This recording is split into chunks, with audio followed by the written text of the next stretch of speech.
Hey y'all, it's Renegayde, and it's time to spill Reali-Tea on all things RuPaul's Drag Race All Stars 10. The Tournament of All Stars is still ongoing, so make sure you like and subscribe for more, as you're not going to want to miss any single drop of this content this season. On this podcast, it's time to say hello to our pink bracket, as our next 6 queens are introduced to the new format and compete in their first design challenge. But before we begin, just want to apologize for the lateness of this podcast and for my voice right now because I'm still in the midst of COVID, but I'm sure my co-host is already ready to speak for the both of us. It's QuackrrJack. Jack, I know it's been a hot minute, but are we still invested in this format, and how are we liking this season so far? I'm really excited to see what happens in the purple group because of how different the pink group and the orange group have been in terms of where the points go, what the challenges are. So I'm still invested. I think I've seen some flaws or things I would definitely change, but I think that's going to be true for any kind of new style they bring out, new format of any kind. But I'm still invested. Do you think it's true what everybody's saying that this is the best R-Star season that we've had since All Stars 2? Because I'm there, honestly. I kind of see it. Like this pink bracket, personally, could possibly go down as one of the craziest things I think that we have seen on this show, date, personally. I'm not on that hype train. I don't believe that to be true. I like some of the other seasons of All Stars. I'm not saying that this doesn't have the potential to be like up there, but I think when you think of All Stars 2, you think of like all legends, all statements, like all stars. And when you see this bracket, you say, some legends, some stars, some girls who haven't been here in a while, and some girls you never thought you'd see this soon. But I mean, someone has to lose in each bracket, and it's clear that they are setting up certain people to lose. So that's why I can't really get behind that whole All Stars 2 thing. Like, it's so good. Like, I don't see it like that. Yeah, I definitely understand what you're saying. The format, I think, definitely leads to. I mean, if you kind of want to go back, like All Stars 8, All Stars 9, really, they kind of started. Well, actually, like, All Stars 5, really. They started when it was like this, like, real, like, half contenders, half, like, fillers for the most part. I hate to use the word filler, but I mean, it's true.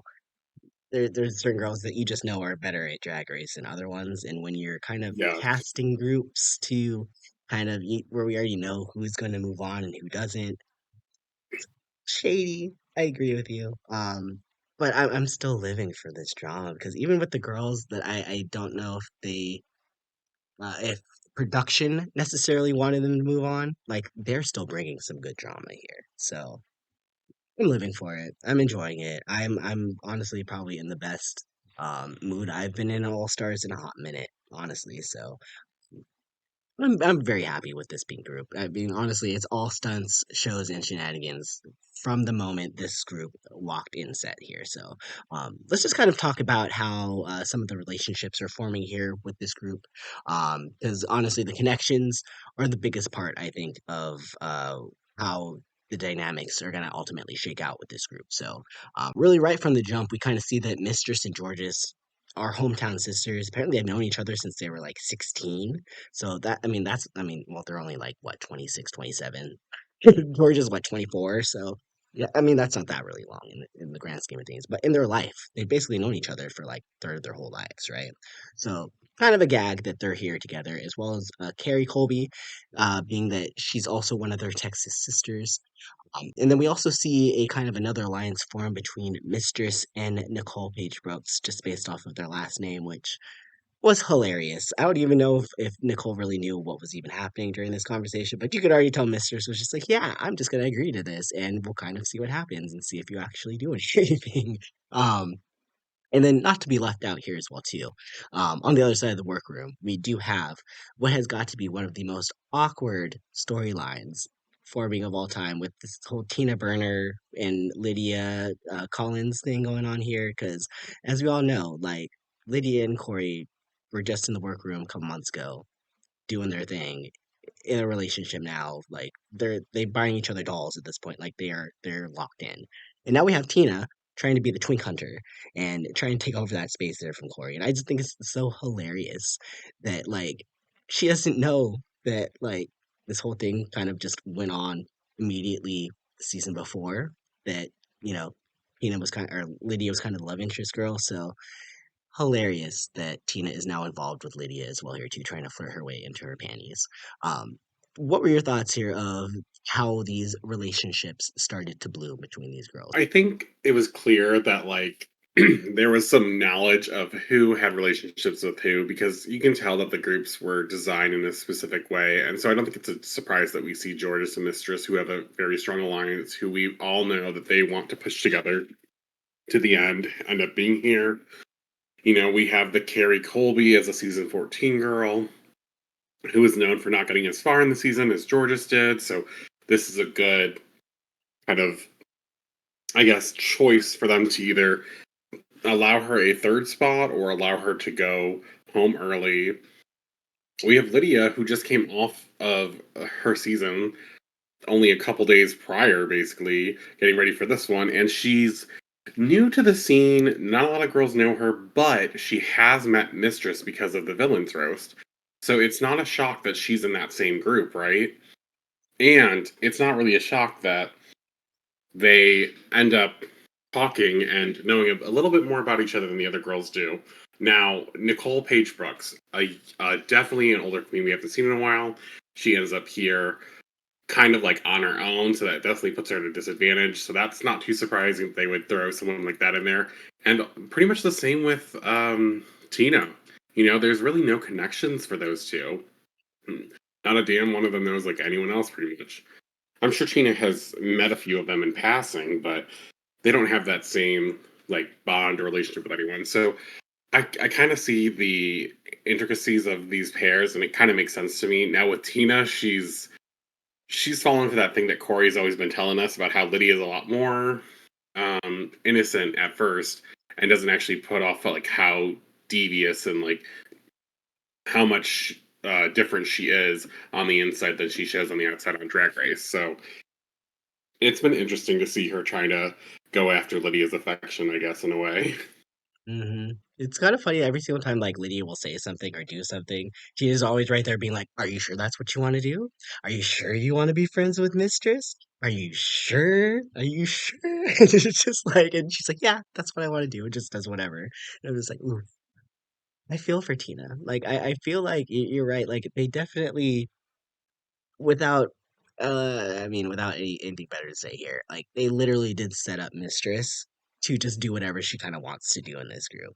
I mean, I'm here for it, but you could also very much so see, like, you could tell who they wanted to move forward just based off of who they threw in this group together. Especially because we find out that there's a few feuds as well here, especially between Tina and Mistress, based off of the whole Skittles wig "Good Morning" picture, and they get into it in the workroom.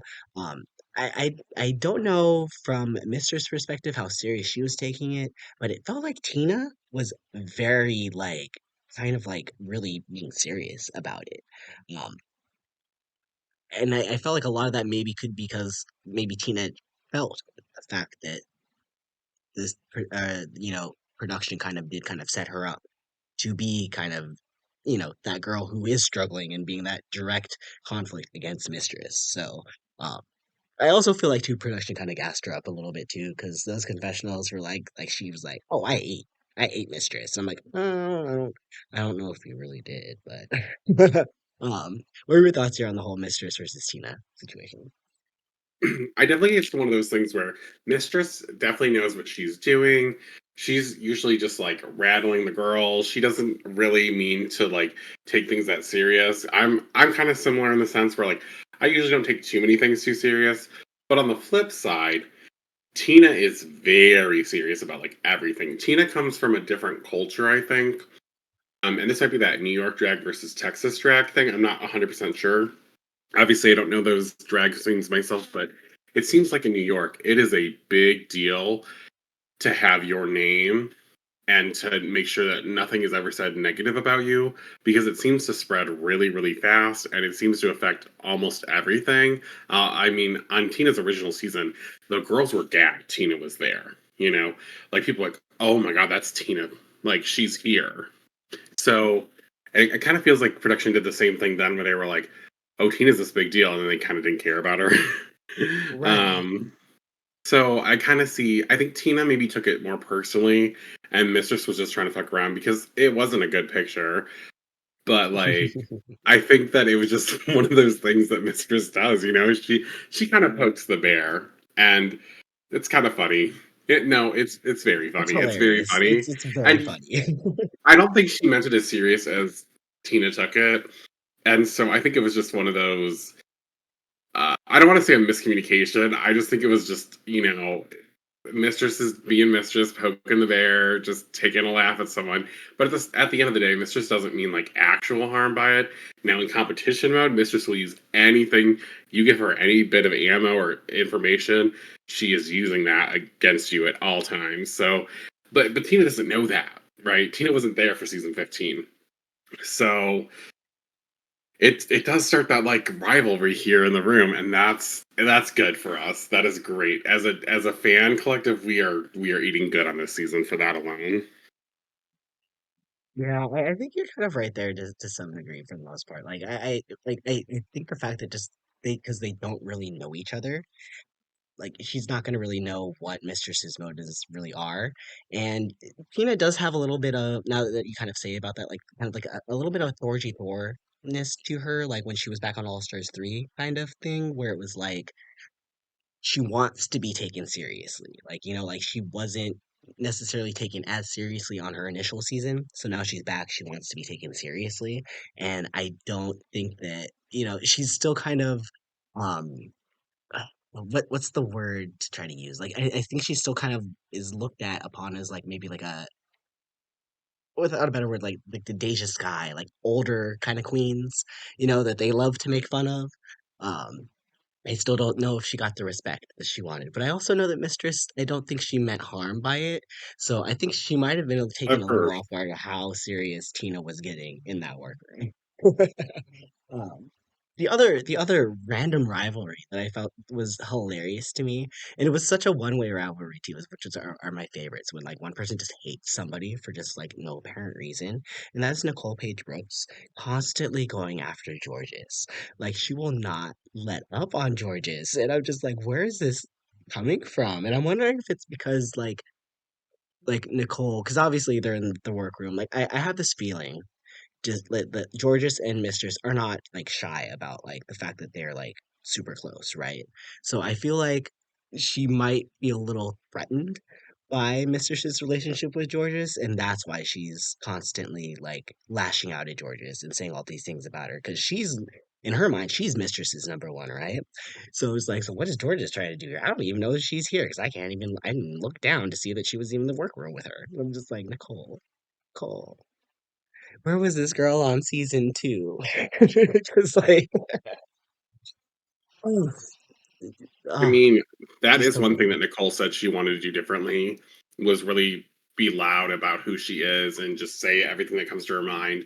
And I think she's doing a good job. But honestly, it's funny because I think she's going after this George's thing. I think you make a good point about the Mistress relationship, but also maybe she watches the show and knows like George's is up RuPaul's ass like at all times. Like RuPaul loves George's. And maybe she was starting by that. But what she doesn't know, because she hasn't seen the season yet, is that Lydia is the new George's, basically. Mhm. So, she doesn't know that George's is there, but so is Lydia. And Lydia is the new girl on the block that she doesn't know about. That's also the skinny girl who's gonna like do everything, and RuPaul just loves. So it's kind of funny to see like a parallel here, and I think that goes in well with how Lydia's kind of been playing the game of being kind of like that silent assassin in a way.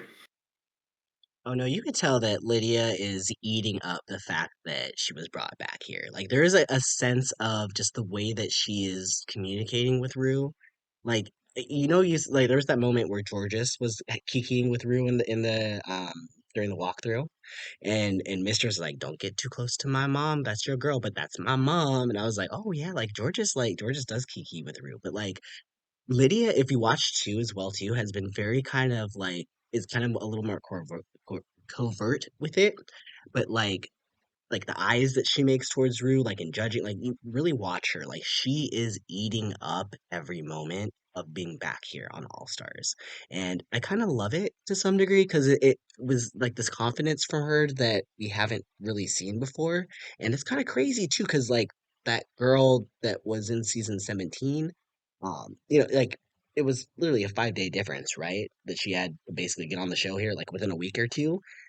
She kind of had a glow up within her like own personality as far as her confidence goes. So I'm kind of living for this Lydia that we're kind of seeing here. I don't know if I'm necessarily backing her 100% at this time, but Definitely.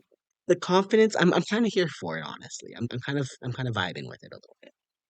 I agree with you. That confidence is really nice and fun to see. But I think she has such an advantage in that sense because she kind of just got kicked out of the show after winning a challenge.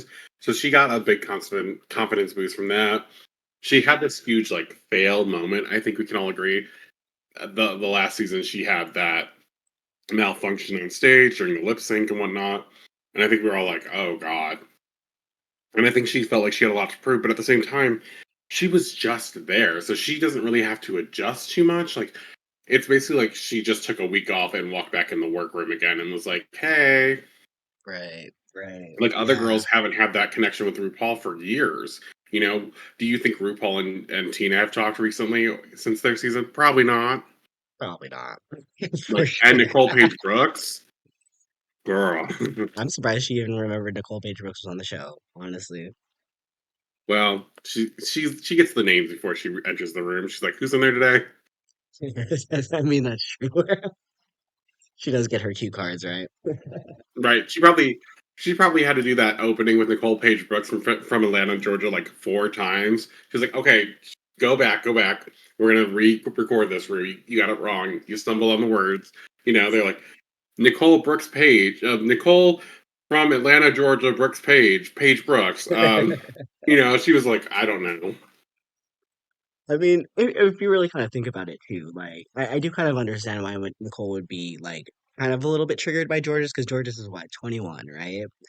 That's Yeah. as probably as long that or I'm pretty sure Nicole was doing drag before Jorgeous was born, right? Like I'm pretty sure she's been Yep. doing it for quite some time. So okay, Jorgeous is 21. She has been on Drag Race 3 times in 3 years basically because she's 24 on this season. And now you have Nicole coming back for the first time in 17 years, or sorry, 16 years. Like that's insane. Like she up to this point has the greatest time between her initial season and her return to All Stars. Pretty sure that will probably be, very much so cleared next season. Or in the years to come, but like 16 years when you're a second boot, like that's insane. So like I personally love the fact that Nicole is really using this moment to kind of let her unhinged personality out because, uh, like, if you're not gonna get through, at least make a moment for yourself. And I feel like here, that's what she's doing. Like, she may not make it through to the semifinals. I don't know if she needs to because I think everything she's doing right now is going to kind of set her up to be like, an undercover fan favorite personally. Oh, easily. I'm very excited for Nicole. Especially like there's so many just stupid moments that happen here, like during Untucked, where Mistress convinces everybody that the phone is hers, and then everybody's leaving, and she's like, "Mistress, you forgot your phone." like, ah, I I need Nicole Page Brooks on every season. I think I really do. She was literally the queen I did not know that I needed in my life at this moment. I Oh think her yeah, charm is coming from a different era too. Like it's mhm. something you don't see very often. Like yes, we have older queens, but how often do we get an older queen who was already kind of an older queen on their original season comes back, right? And it's like, she was a father when she was on her original season, right? By this Forgot about point, that. her child is already going to college or something, right? Right. So like she's kind of got a new lease on life a little bit. I don't know her whole situation, but let's assume she doesn't have another child or something in the mix. Like she probably just recently in the last couple of years had like a flip from like parenthood to like parenthood after the kids have left the home. So like that's like a whole nother thing for her. Like, this is her moment. She's like, all right, this is me. I'm back at it again. This is my time to shine. So she's not holding anything back. as she should. Honestly, As she she shouldn't. shouldn't. She should never. You can just come out and show her entire self. And I'm loving, I'm kind of actually, this is the one thing I don't necessarily love the fact that like All Stars has kind of devolved into like anybody can kind of come back kind of thing. Like I liked the first few seasons where it was like you had to really be like the best of the best in the show standards to get on. But the fact that like we're being reintroduced to these girls after so long, and the fact that like especially like with Phoenix especially too, like I feel like there's so many girls in those earlier seasons that we never really got to know anything about. So the fact that they're really being able to have this chance to come back, to get reintroduced to the fandom, to really get some time to actually show who they are, it's kind of actually kind of cool. You know, like I'm looking at this like in a kind of a really different light because like in like other shows like Survivor, Big Brother, I don't care about the early boots. Like if you were like with the first boot because you probably like said some racist stuff like about you. No one cares about you. But Right. like, Justice for Francesca. well, she got her second. She got her second episode. Okay, she has more time than any other first boot. I guess it feels a little different just because this is really an entertainment show. This is really kind of their livelihood. So Mhm. I'm kind of coming around to the fact to seeing to at least giving them like another chance to show themselves. They might not necessarily like be one of the girls that go on and get the crown because it's clear that like Rue probably knows who the crown's already going to. But like it's kind of nice. I'm kind of enjoying it. And I'm kind of excited like for purple because we have another couple girls that were kind of out kind of early. Kind of interested to see what they're gonna bring here too. So no, overall I really like the dynamics of this pink group. Did you have anything else to say about kind of how the dynamics of the group or anything else about these girls before we get into the official challenge of the episode? Yeah, I just want to say that I think it's interesting that, here we have Nicole Page Brooks and Phoenix back after so long. Phoenix is Nicole Page Brooks' daughter, right? And Phoenix went out second in her season. Nicole Page Brooks went out second in her season. And now they're both going to end the group stage in last place in their respective groups. Like, there's so many similarities and comparisons here. It's really interesting that they're doing them like this, but you know what? I'm enjoying it. And they're both only gonna have 1 point, possibly. Probably. Oh, we love it. I mean I kind of love that storyline between the two, and I kind of feel like Phoenix and Nicole Page Brooks low key were kind of like casting week in all their little like side comments. I kind of live for it, honestly. I'm like, you literally have a 20-year dispute between the two of you. Like Oh, yeah. that is next level heat. Like I there's people I haven't talked to in 20 years, but not because I don't like them, because I just don't really care to think about them. Like, but I'm like, you literally have this feud with this girl, and I'm just oh, ooh, okay, okay. Oh, well, you know what, Jack? I don't want to wait any longer here because I know you've been waiting this whole entire time to get to your favorite part of the show. Ah, yes. But before we do, I didn't realize that apparently we straight up stole Alaska and Willem's name for our runway segment. So tonight will officially be the rebrand of our runway. It will be no longer called the Runway Rundown, but the Runway Roundup. Let's go. Yes, the Oh, conservative Texasness. Yes. Um, and today's category is 8 ball eleganza. The queens have to make one high fashion look incorporating 8 items included in their very own 8 ball, and each item needs to be visible. Gotta say, I was a little annoyed that we called this a ball because it was literally only one look. Um, but did you like the concept overall, Jack? I like the idea, but again, I agree with you. Like, the ball is the most important challenge to me. So I don't consider this a ball. This is just a design look, right? This is just a simple design look. They decided to give them all something similar, like 8 random things put together. And some balls are definitely better than others, clearly. But this is not something I will consider in the history of RuPaul Drag Race of being like, oh, do you remember the 8 ball? I'd be like, no, girl, there wasn't one of them. There was an Right. 8 ball design challenge, not an Mm, actual ball. I feel like they could have waited and used this on like a different season, and Oh yeah, it this just would would have have been all so made sense. fun. Or waited till like they merged and used this as like one of the first merge challenges and then Snatch Game. Like I felt Or like that would have or made sense. if they had done this at 8 girls left, like if they got rid of, like if they go from 9 to 8 and they'd done this for the 8 person ball, hello, like amazing ideas. But they only had 6 8 balls, so I don't know what they were thinking.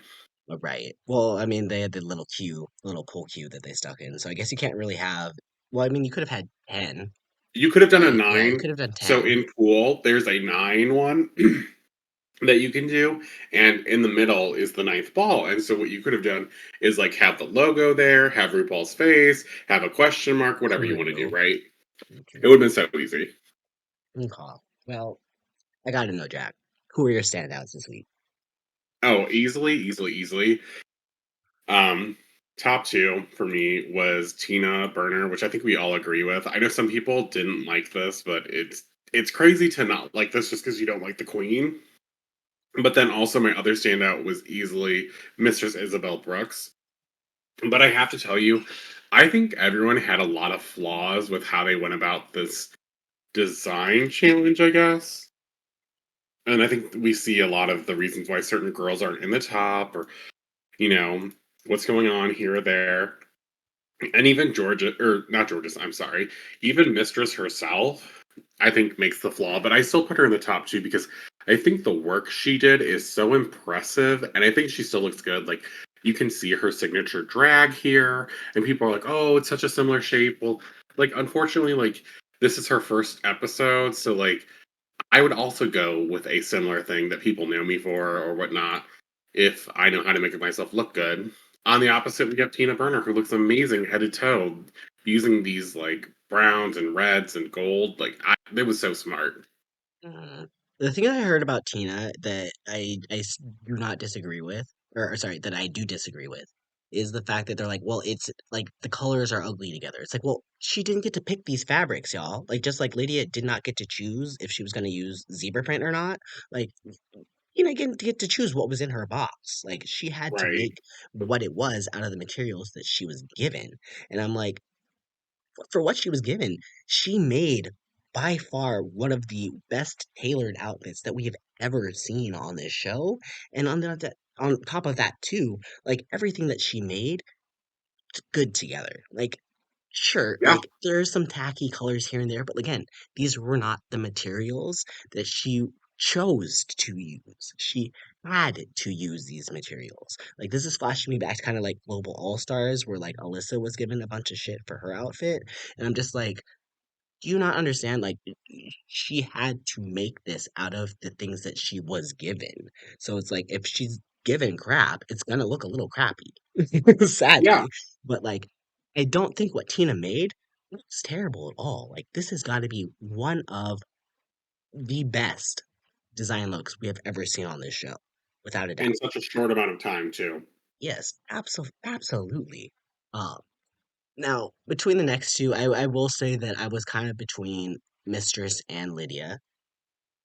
I The thing wasn't. with Lydia's is that I enjoy the kind of concept that she went full 80s. I don't necessarily like a lot of the kind of like the color concepts and what that she went with, but again, this is what she was given, and she made it work as far as I'm concerned. I kind of like that whole 80s aesthetic. I love the leg warmers that she made, and just it looks good. It doesn't look as bad as I think some other looks could have made. My only issue with Mistresses is that I feel like some of the maybe the padding or something of it was a little off for me. Like the titties were looking a little smushed and the ass was a little huge compared to probably what like sort of silhouette that she normally uses kind of thing. But without a doubt, like I do feel like Mistress probably should have been in the top two here, but I can't be that upset because Lydia, as far as I'm concerned, was my third. I don't like Lydia's look a lot, and part of it is the 80s theme, and this is something that both Mistress and Lydia both did that are to me is a cardinal sin in this challenge. And that was you were really supposed to use all 8 to make a outfit, making a purse out of like three different of your materials is really like that's not cool. And both her and Mistress did that. It was smart because it still incorporates them. But I'm not a here for that. What is really big for me though with Lydia and why she's not even in my top three is this goddamn yellow green fabric that she had wrapped around her body. I don't care what anyone says. It is fabric wrapped around her body just to display it on there because when you really look at it, great idea for the gloves, great idea for the leg warmers, great idea to go the 80s like route with because look this the color schemes it's clearly the 80s, right? But she makes a like bodysuit real quick, right? Or a leotard or whatever it is actually underneath all of it. She throws these gloves, these leg warmers together, great. And then she has all this fabric left and she's like, oh shit. And what I think she really does is just like, let me put this into a clutch that doesn't match anything. And then let me just throw this around my body to give me some interest here. And I'm like, ugh. Like I don't like that.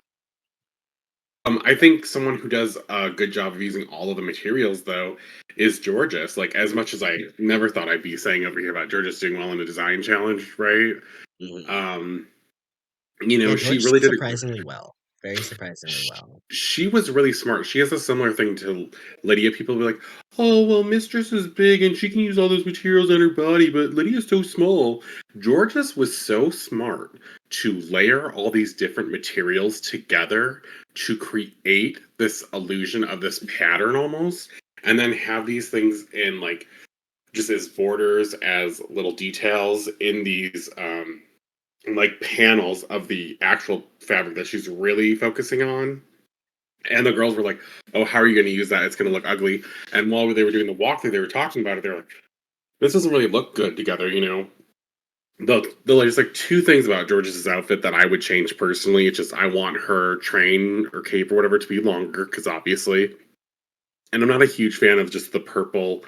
Like it feels like just like a purple square underneath the outfit in the middle. But other than that, like this was a really good outfit. It was really smart. She gave herself definition in her hips, which was great because we don't get to see her lack of padding there right now because it looks like she has more.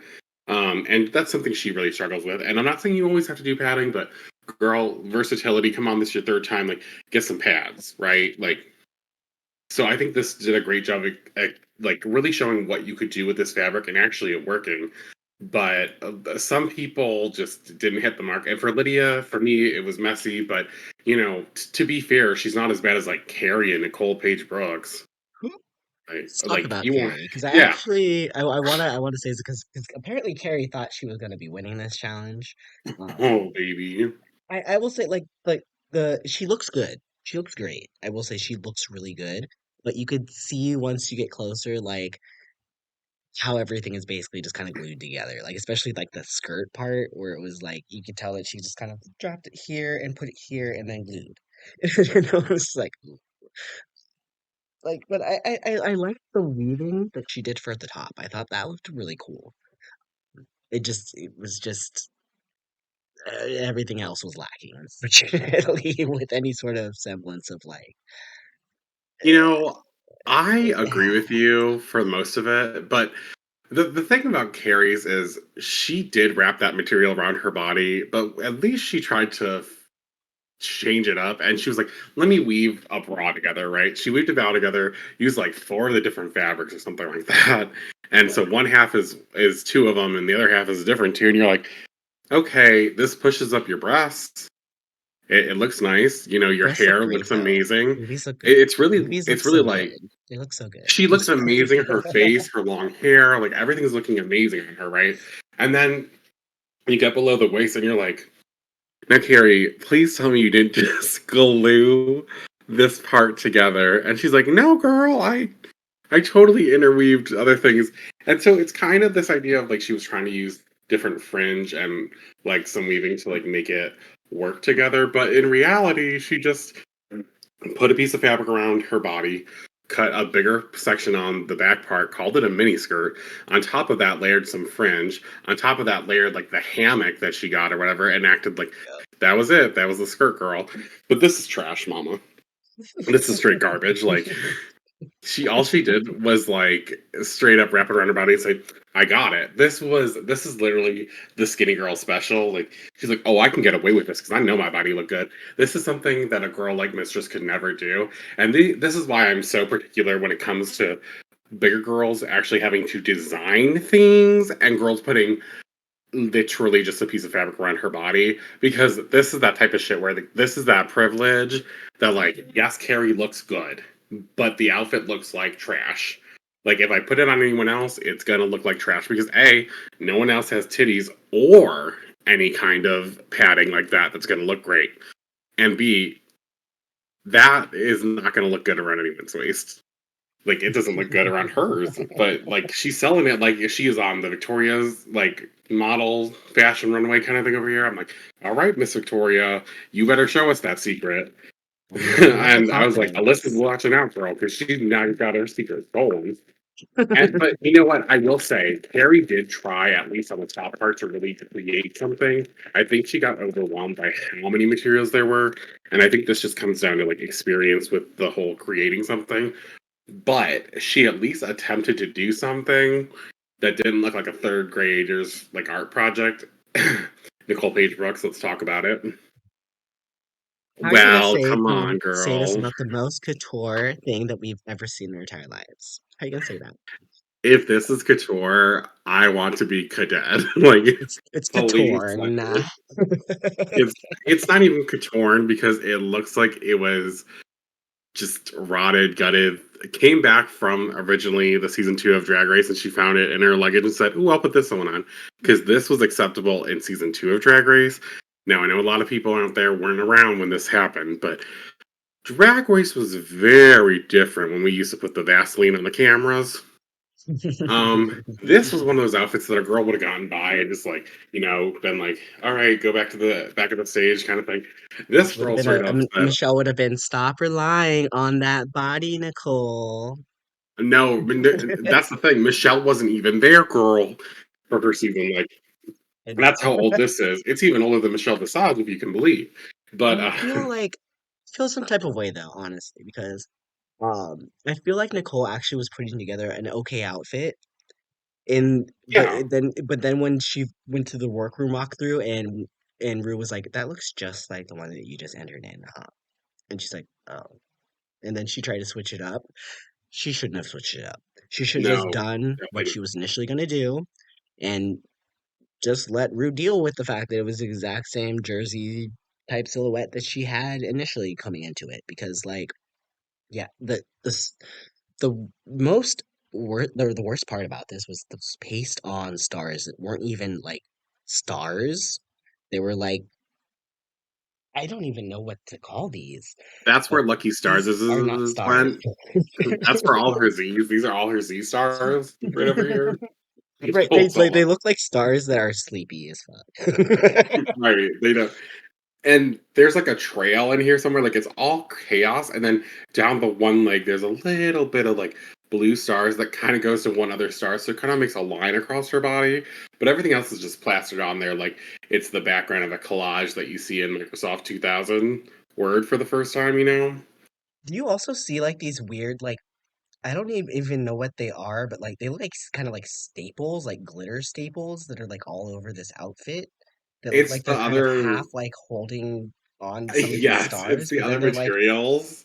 yeah, but then they're not even like places that are like on the stars. They're just like haphazardly like all over it. Like I don't I don't understand this at Well, girl, all. she's not just a star. She's the galaxy, and the stars are around her.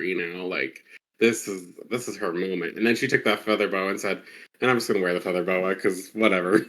She I was said like, that I I mean this is guess. giving me All Stars 1, Mimi on first in Pandora Box when they walked out there with those Oh, like it does you look know what I exactly mean? like that. Like Yeah, it's that same who color like it's the same scheme. color scheme and it's like Just this make it fur instead of feathers, and here we are. right. And I'm just like who sabotaged her by giving her these materials? Because I They had honestly feel all the like they had balls. to have. Yeah, they had those balls labeled, and they were like, "Oh, no, no, no, Nicole, this one is Tina's, this" or "No, no, no," they would've been like, "This one Yeah, is this one probably said Lydia's." Tina on it, and Nicole's like, I'm gonna take it. Like, they were really trying to sabotage Tina knowing that she was good at this, and Nicole still took it and, like, still changed it around, and it just unfortunately did not work well for her.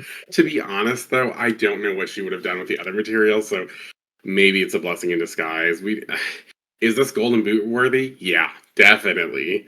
I I would mean, think so. I mean, at this point, I don't think there's anything else been on this runway that's been this Lala Ree, you are well for this season, we'll say. completely, yeah, well, definitely this season, but Lala Ree, you are like retired from the worst outfit that someone's made in a challenge because I you mean, might as I well still just. don't know about that because she literally just blew shit to her corset. And I At wish least she made a Nicole. swimsuit. I mean, but I don't like anything of Nicole's. I at least liked Lala Ree's hat, I'm like her fascinator or whatever it was. I was like, work, yes, The show purse that me, she make stuck your through body her head that you're beautiful. calling a fascinator. I call it, baby. I'm called it. That is fashion. That's diva. I said body positivity. Strip Ugh. off the bags. The bag is, and the gag is. It's my body bag. Thank you. My poison ivy bag. Oh Lord. We're not gonna bring that up here. Yeah, let's Um, not go too far. well, when the dust all settled, y'all, it was Lydia B. Collins and Tinta Burnter that ended up winning this challenge here, which clearly you could tell we kind of half agreed with.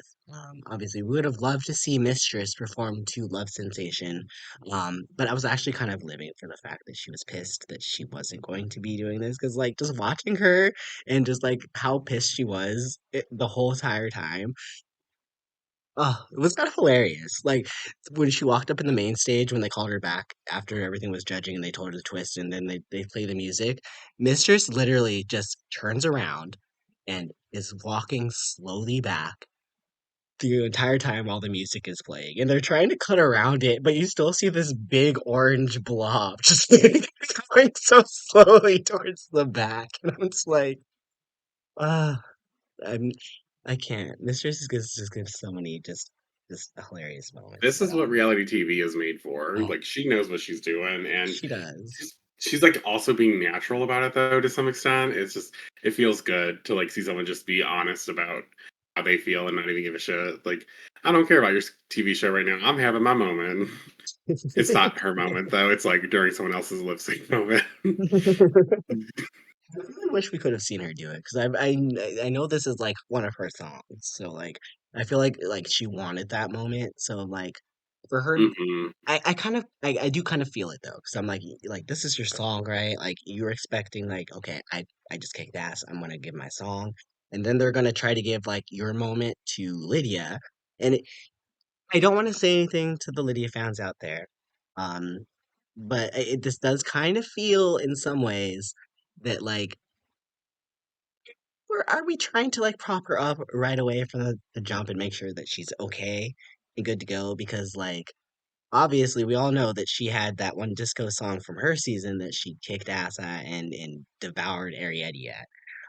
So I'm like, are we trying to do this moment again by giving them another disco song? Because that's kind of how that felt. Um, It but I did mean, feel like, that way. it did not feel that way because it felt like that way entirely to me. It definitely felt something like that.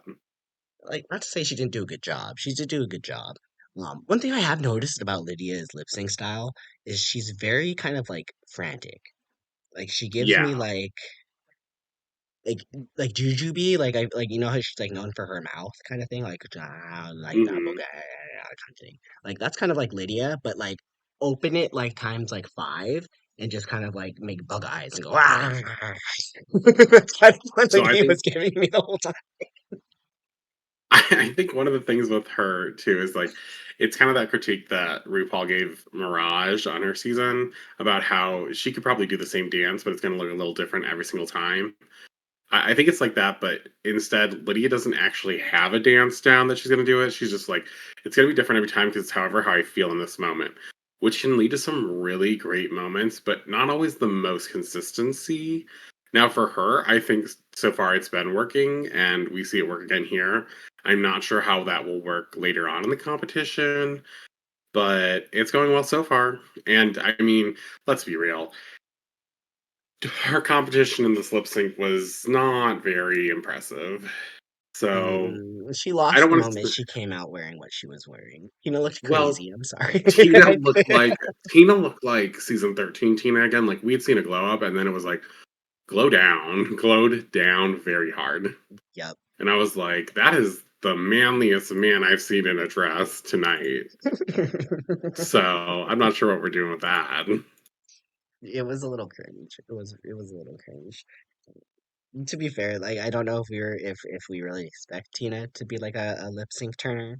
But I don't think I did. I So I mean, wasn't she really did surprised great on when her lip Renegade was syncs in up her there. season. I mean, how many lip syncs did he even do? Two? Just I two? think Because she usually just did doesn't the perform two, but once and then the she, beginning one in again. my opinion, she won both those lip syncs. I know some people are feeling away about that, but I think it's about time we all realize that she killed that lip sync, I to can't my even end. remember who So she lip synced against the second time. it was Utica the boring. Oh yeah, well well yeah, I mean Utica is one of those queens that like Yeah, so we don't have to talk okay, about I'm it. just gonna move past that because I don't really feel like talking about Utica. Um, but anyways, y'all. Anyway, Lydia officially wins lip sync by Rue's standards here and becomes the official front runner heading Not by Rude into standards. episode 5 with 3 points. Tina will have two, and all the rest of the queens have zero. But as you know, they do have their MVQ points to give out at the start of the next episode. And we all know shit's about to hit the fan here at the beginning of this next episode. So before we get into all that on the next podcast here, let's just go ahead and we can maybe cut it here. But Jack, I gotta know, do you have any final words here before the apocalypse officially begins next episode?